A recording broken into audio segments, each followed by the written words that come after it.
Let's be honest, AI is completely changing the game for your state's economy. And the students sitting in your classrooms today, well, they're going to graduate into a workforce that we can barely even imagine. So, as education leaders, the big question for all of us is, are we actually preparing them for it? Today, we're going to break down a really critical new tool that can help you answer that question. It's the Department of Labor's AI Literacy Framework. This quote really says it all, doesn't it? We're not just talking about training some coders or a few data scientists anymore.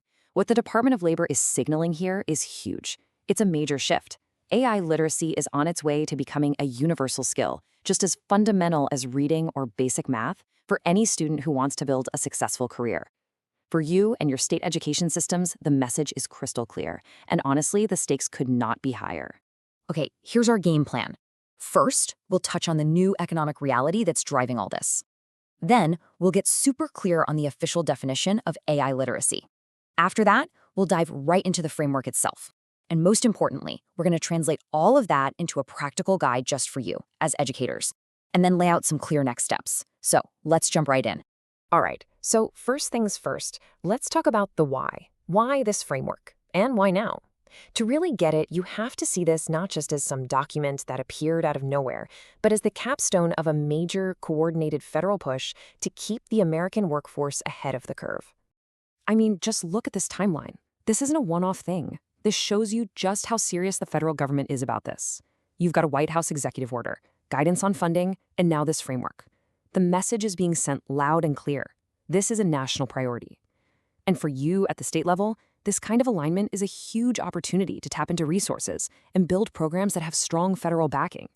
Okay, so we've established this urgent need, right?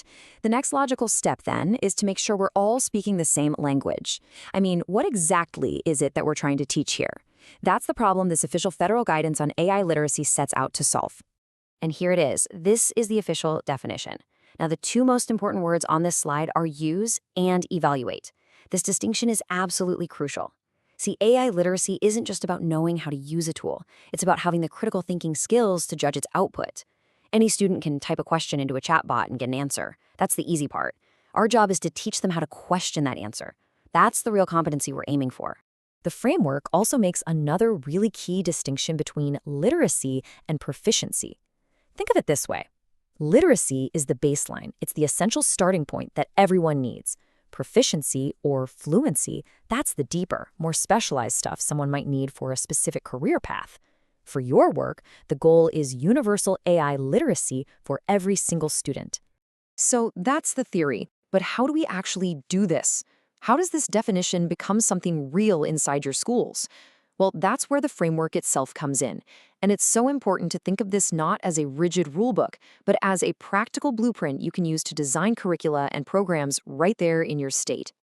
And what's great is they've kept it refreshingly simple. It's broken down into just two main parts. First, you've got the foundational content areas. That's basically the what to teach. And second, the effective delivery principles. That's the how to teach it. So let's dig into each one. Let's start with the content, the what. The framework builds this really logical path through 5 core skills. It starts with understanding the basics, exploring how AI is used in the real world, and then learning how to direct it effectively. But look at where it ends up. This is the key. The whole thing culminates in the 2 most important human skills, critically evaluating the output and using the technology responsibly. That's the whole ballgame. Okay, now for the delivery, the how. The first 4 principles here are going to be very familiar to you. They're critical for any great classroom. The framework hammers home the need for hands-on experiential learning. It says this stuff has to be embedded in a real-world context, as part of a science class or a history project. It has to build up those complementary human skills like creativity and critical thinking. And of course, we have to address the prerequisites, like making sure every student has basic digital literacy skills to begin with. The final 3 principles are really about building the system to support all this learning. And this is where your state-level strategy is so critical. We're talking about creating clear pathways for students to continue their learning. We're talking about robust training for teachers and administrators. And this is maybe the toughest one, designing a curriculum that's agile enough to keep up with technology that seems to change by the month. So let's bring this all home and translate it from theory into practice. How can you, as the leaders of your state's education system, actually take this framework and use it to get real results for your students? Listen to this quote because the Department of Labor is speaking directly to you here. This framework was built specifically as a tool for you, for the people designing the programs, to give your students a real competitive edge in this new economy. You should really think of this framework as a compass. It's here to guide your strategy in a few key directions. You can use it to point your curriculum developers toward weaving AI into the classes you already have. You can use it to navigate partnerships with local employers to find out what they really need. And you can use it to chart out clear learning pathways for your students. But notice, every single direction points to the same true north, making your graduates more employable and boosting your state's economy. Okay, this brings us to our final section, your next steps. Where do we go from here to start building an AI-ready future for all the students across your state? First and foremost, please remember this. The framework is voluntary guidance. It is not some rigid, top-down mandate. It's a flexible starting point.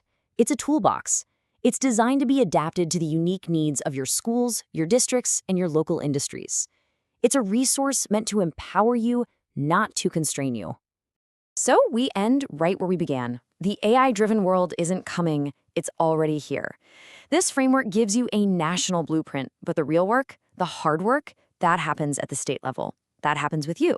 So the question I'll leave you with is this. How will you use this tool to make sure every single student you're responsible for is prepared to thrive in it?